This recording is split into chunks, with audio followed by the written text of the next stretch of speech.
Hey there friends and enemies, JoPaWrites here again, and today I want to showcase my first build in the Dark Horizon DLC for Remnant 2 that I am using an absolute ton in the brand new boss rush mode. This build is of course going to be centered around the new Warden archetype, which I very much enjoy, and plan to make builds with all the other archetypes and this one over the next coming days, because I do think it is a ton of fun with a massive amount of potential. And this build is based around tankiness and also turrets. So starting off, I am going to use the combat drone because I want that extra damage. I'm not doing a lot with my weapons, so I want to focus on my drone as well as my turret doing the most damage that I possibly can. This build is more about survivability in the apocalypse difficulty of the boss rush mode, so I'm really focusing on staying alive, but having that drone constantly dealing damage will also help me out.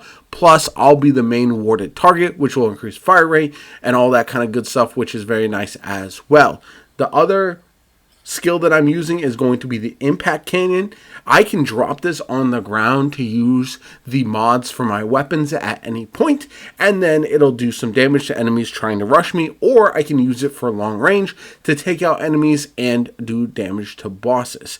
The nice thing about this build is you have a shield, you have 5 stacks of bulwark, you've got the impact cannon going. It is absolutely crazy and doesn't require a lot of skill, to be honest. If you want to clear apocalypse mode on these different levels, trial by fire or anything like that, then this is a good build to do so if you might be struggling with it and just want to unlock new gear, make XP gains, get some new materials, get some more materials, because it is a very good way to do so.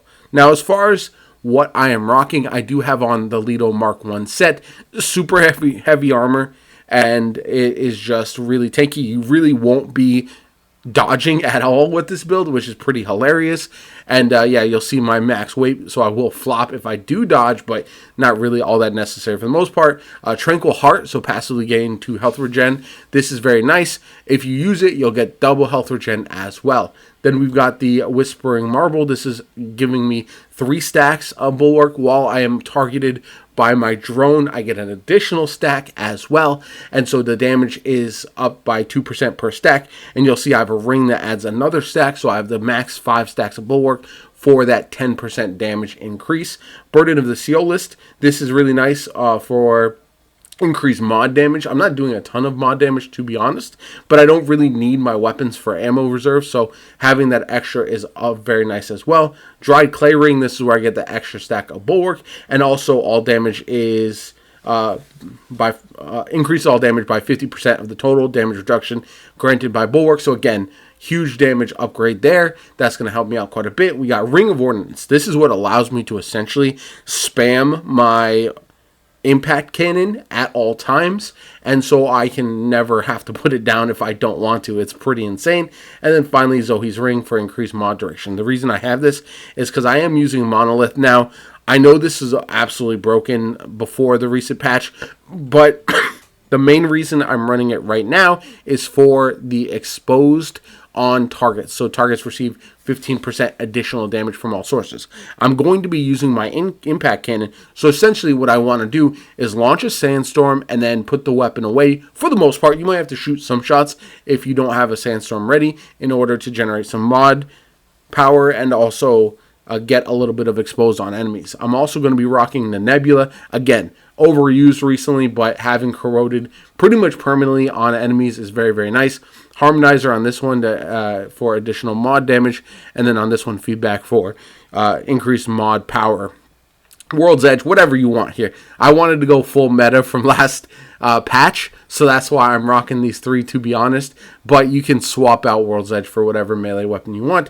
And then as far as the traits go, I'm running Regrowth, Triage, Swiftness, Vigor, Endurance, Spirit, Barkston, Chakra, and then Amplitude as much as you possibly can, plus Expertise has a couple there. And then obviously Barrier and Fortify are the ones from the archetype. Now, as far as the gameplay goes, I'm going to be really focusing on just trying to use my impact cannon as much as possible. I'm a walking turret that has a second turret on my shoulder, and so that's why I love this one so much, because it just feels hilarious. It's very powerful. You'll see me, I'm in co-op in part of the gameplay, and my teammate dies early on, so not only do I complete the run for that level and defeat the boss to revive them, but it's also pretty easy overall. I'm never really in danger of dying, which is very, very nice, and is something that I think a lot of people could get used to when they're playing Remnant 2. It's a type of game that can be very difficult. A lot of people want to go for max damage, but this is a type of build that will keep you alive, which, especially when you're playing the longer waves of the boss rush mode, is more important, because having a class cannon build and then making a mistake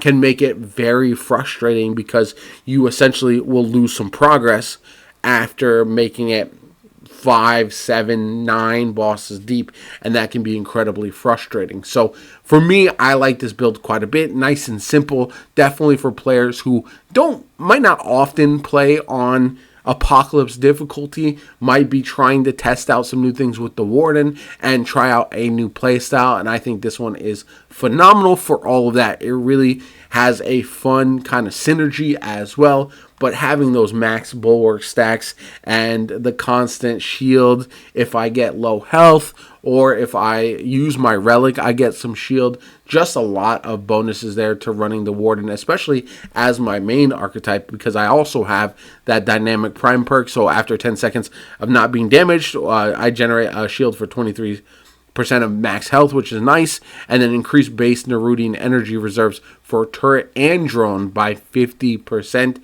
So obviously I'm going to be using those very often. So ultimately, I'd love to hear from you guys on what combinations you are running with the Warden as well, because for me, I think there's a lot of possibility. I've seen insane support builds with like a medic. I've also seen some pretty interesting combinations with a summoner. That's going to be my next build that I want to show off, because that one is, again, a more passive playstyle, but also a different kind of fun, and you can be a full summoner and have a lot of flying summons to do a bunch of damage, which is hilarious. But I think I might save that one and then do another build next, maybe with the handler or something, because that is my favorite archetype so far in the game. Anyway, let me know what you guys think in the comments down below. Like the video as always, comment, subscribe as you would, and yeah, I hope you are enjoying running through boss mode, collecting all the new items and everything,